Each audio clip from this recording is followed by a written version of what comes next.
এটাই হলো জনগণের মধ্যে একটা ভীতি সৃষ্টি করে যে নির্বাচনের পূর্ববর্তী আমি যদি ভোট কেন্দ্রে যেতে পারবো কিনা, সেই নিরাপদ পরিবেশ আছে কিনা, পরবর্তী সময়ে ভোটটা দিয়ে আসবো আমার পছন্দের মার্কাকে, যদি আমাকে ফোর্স করা হয় যে অন্য মার্কাকে দিতে হবে, না আমার ঘর বাড়ি জ্বালিয়ে দেওয়া হবে, আগুন দেওয়া হবে।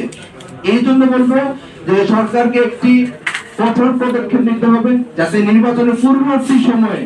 জনগণ আস্থা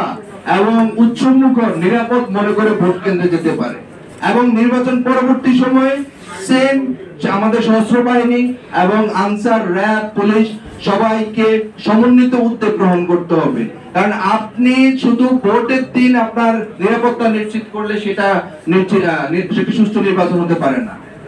কারণ আপনার ভোট পরবর্তী সময় আমরা অতীতের দেখে এসেছি যে আমি নৌকায় ভোট দিই নাই কেন, আমাকে আমার ঘর বাড়ি জ্বালিয়ে দেওয়া হয়েছে, বিএনপি থেকে ভোট দিই নাই, ঘর বাড়ি জ্বালিয়ে দেওয়া হয়েছে,